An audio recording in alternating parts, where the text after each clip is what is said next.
Você já sentiu que algo te observava no silêncio da noite? Uma presença invisível, mas densa como neblina, que se insinua pelos cantos escuros da alma?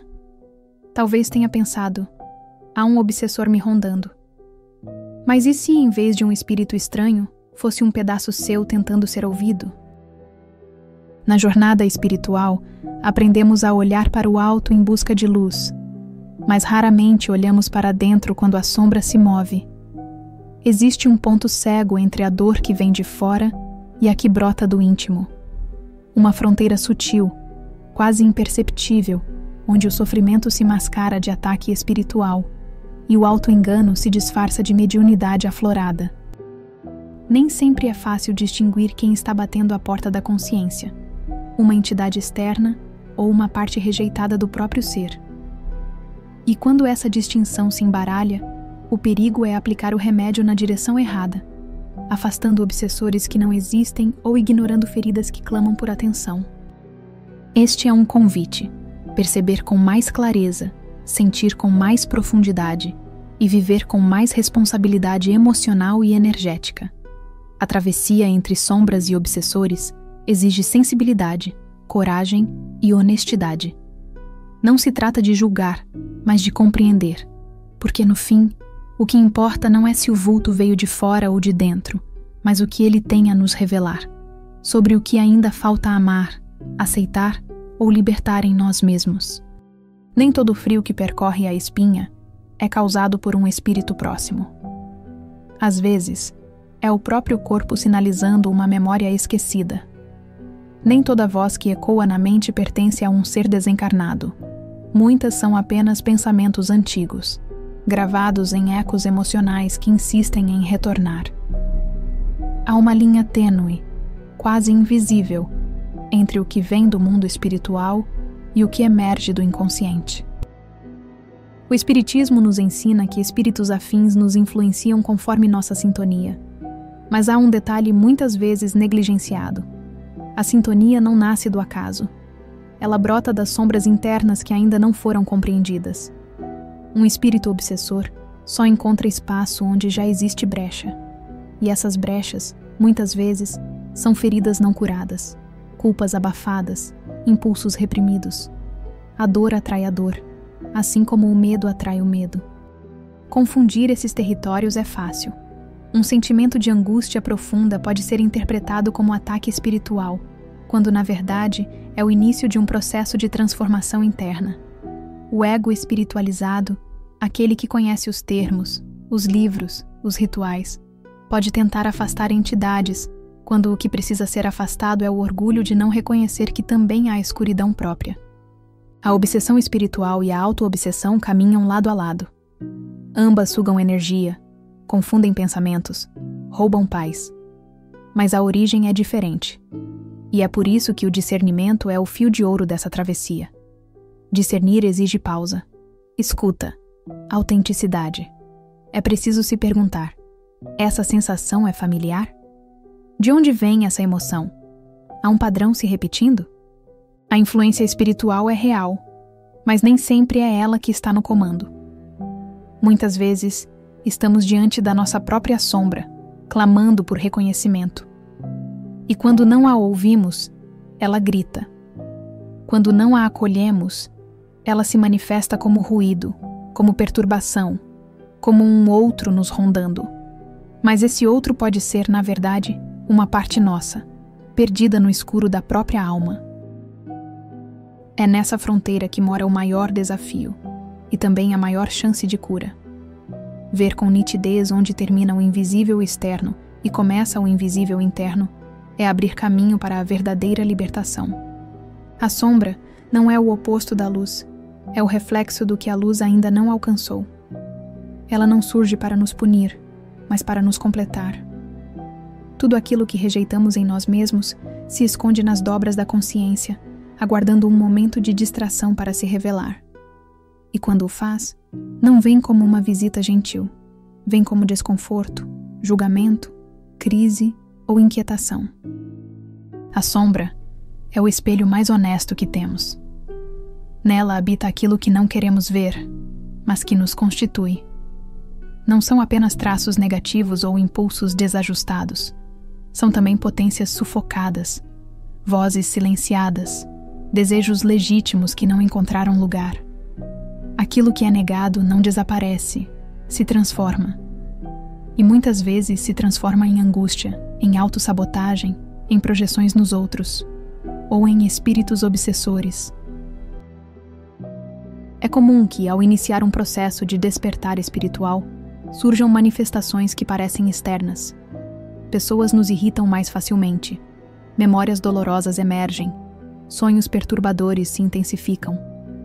É como se o mundo ao redor estivesse em guerra, mas na verdade é dentro que o combate se intensifica, porque quanto mais luz se acende, mais nítida fica a poeira no ar. E é nesse ponto que confundimos. Aquilo que nos persegue pode ser, na verdade, o que estamos evitando sentir.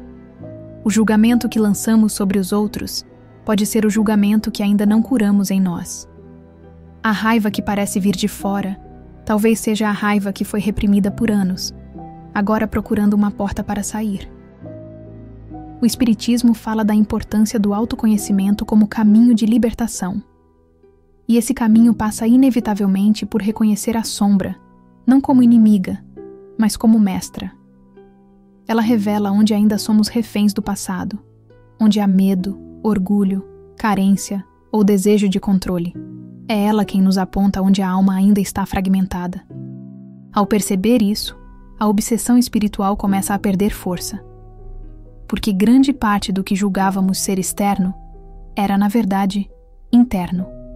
Um teatro da alma, projetando seus fantasmas para que enfim possamos vê-los, tocá-los e, quem sabe, amá-los. Nem sempre a obsessão vem de fora. Há tormentos que não precisam de um espírito alheio para se instalar. Bastam as repetições inconscientes, os pactos silenciosos que fazemos com nossas próprias dores. A obsessão invisível nasce quando alimentamos pensamentos que drenam nossa energia, hábitos que nos afastam de nós mesmos e culpas que insistem em se arrastar pelas madrugadas. Ela é sorrateira. Veste a roupa da normalidade. Se disfarça de autoproteção, mas controla. Se apresenta como exigência, mas castiga. Se impõe como perfeição, mas paralisa. Esse algoz interno não grita, fala com cadência e calma. Porém, suas palavras são cruéis. Você nunca vai conseguir. Ninguém vai te entender. É melhor agradar do que ser rejeitado. E quanto mais acreditamos, mais nos afastamos da liberdade interior. A obsessão espiritual, quando real, nos visita, mas a auto-obsessão se instala. Ela se infiltra nas escolhas diárias, no medo de mudar, no apego à imagem, na recusa em perdoar a si mesmo. É um cárcere construído com tijolos invisíveis, sustentado pelo esquecimento de quem se é de verdade. Muitos recorrem à prece, ao passe, ao auxílio mediúnico, buscando alívio para perturbações que parecem espirituais. Mas o alívio não vem enquanto o verdadeiro obsessor continua sentado dentro da casa da mente, alimentado por crenças antigas, traumas não curados e padrões herdados. Nenhum espírito inferior tem mais acesso à alma do que a própria sombra ignorada. Reconhecer esse algoz interno não é um ato de fraqueza, mas de força. É quando deixamos de apontar para fora e começamos a escavar dentro. É quando a dor deixa de ser castigo e se transforma em mensagem. Toda repetição emocional tem uma história por trás. Uma necessidade não atendida, um limite não imposto, uma verdade não dita. E quando olhamos para esse carrasco com olhos de compaixão, ele começa a perder o poder. Porque a luz que cura não é a que nega a sombra, mas a que a integra. O espírito que se liberta não é o que foge da dor, mas o que aprende a decifrá-la. E é assim que a obsessão invisível começa a se dissolver.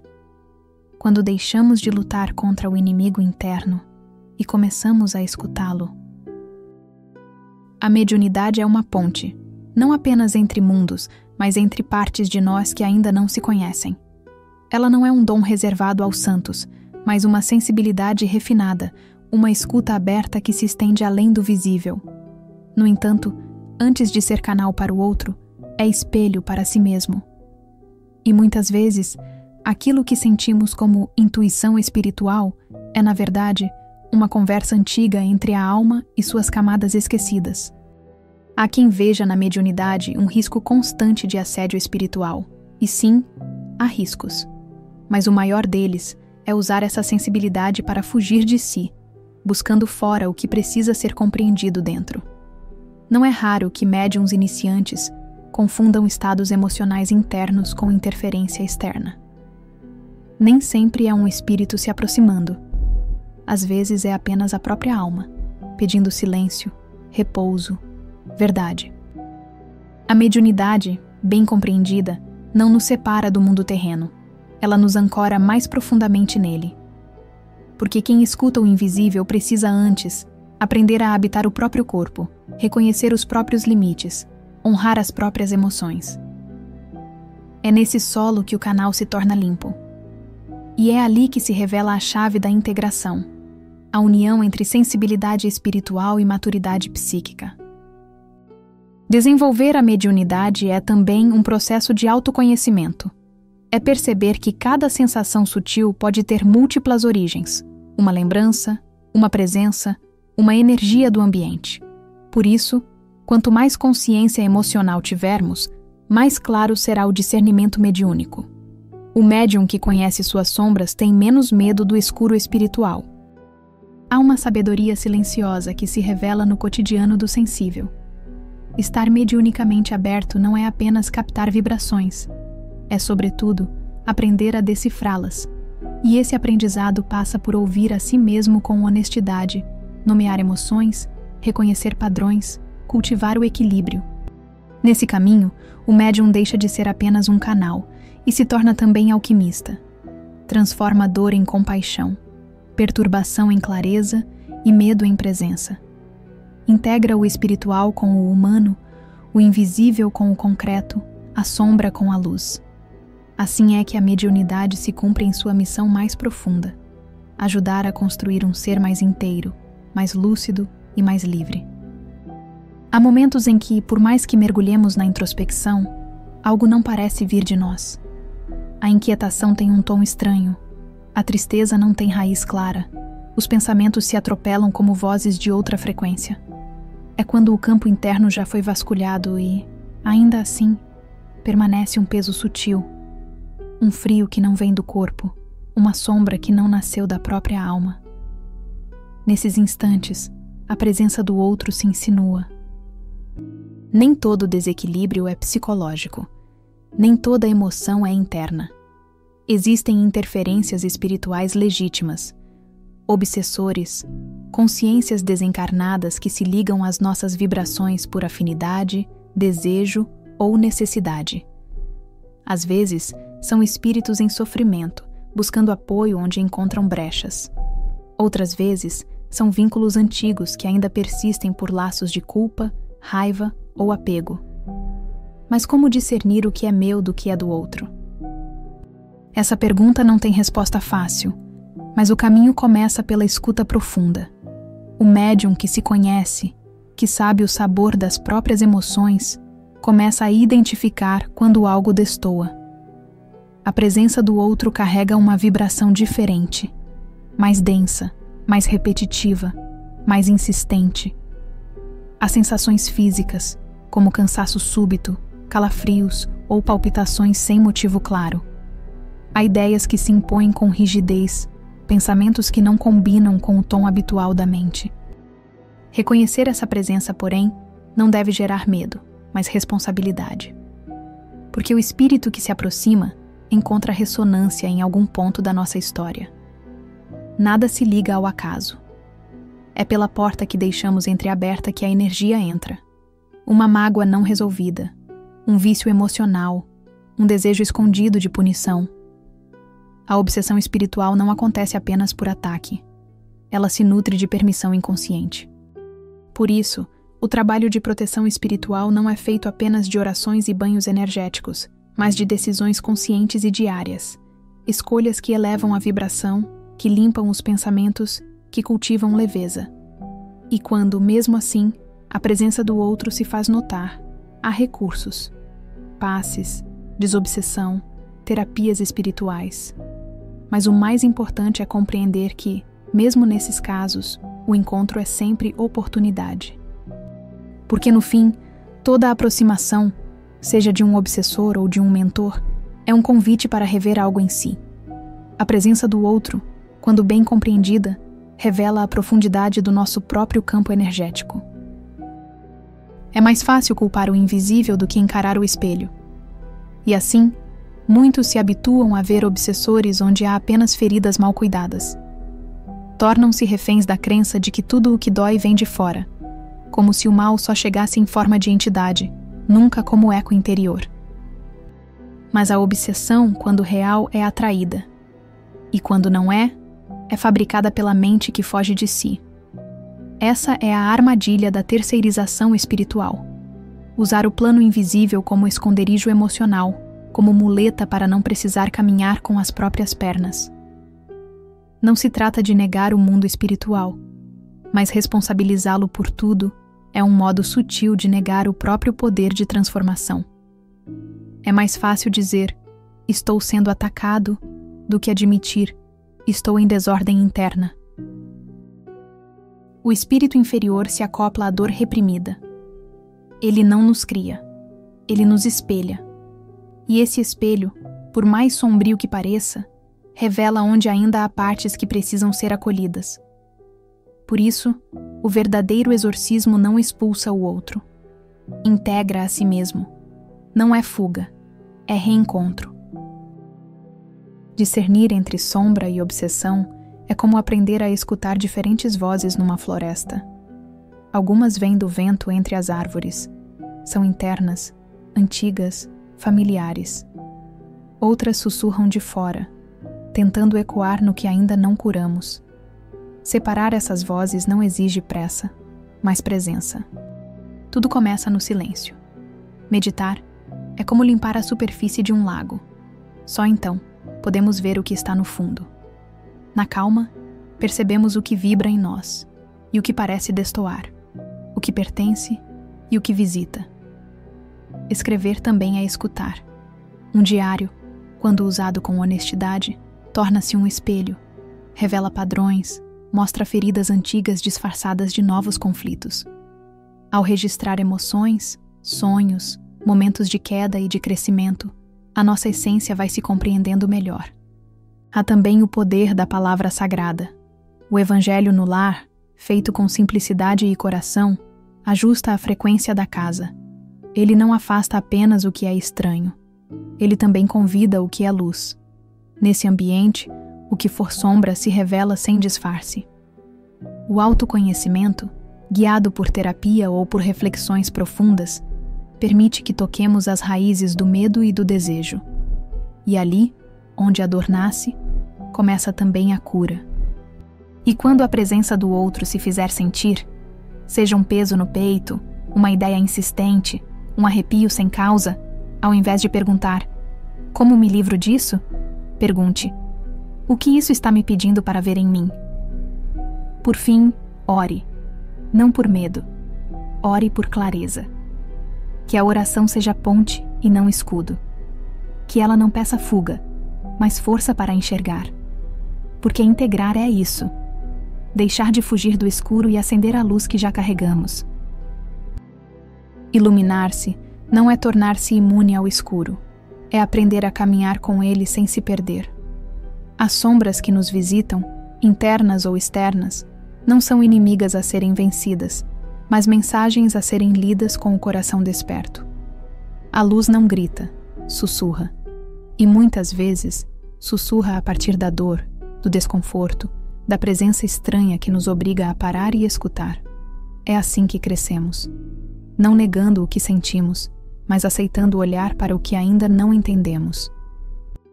Cada sensação desconcertante pode ser uma chave. Cada crise, uma abertura. E cada obsessor, se houver, pode paradoxalmente revelar algo precioso. O ponto exato onde ainda estamos vulneráveis e onde a cura deseja florescer. Não se trata de vencer a escuridão, mas de compreendê-la, porque há partes de nós que só conseguem falar através dela, e quando escutadas, tornam-se aliadas. A jornada não é sobre afastar todos os vultos, é sobre aprender a reconhecê-los como partes da alma que ainda estão aprendendo a falar. E nesse diálogo silencioso entre luz e sombra, nasce o verdadeiro despertar. Agora que as palavras repousam, o convite é para o silêncio, para que você observe, com olhos mais brandos, aquilo que antes parecia ameaça, mas talvez seja apenas uma parte esquecida de si pedindo escuta.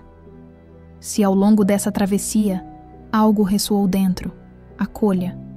Não corra, não lute, apenas permaneça presente. Às vezes, tudo o que uma sombra precisa é de um nome, um espaço, uma luz acesa por dentro. E quando a luz se acende em alguém, mesmo que só por um instante, ela começa, silenciosamente, a iluminar o caminho dos que vêm depois.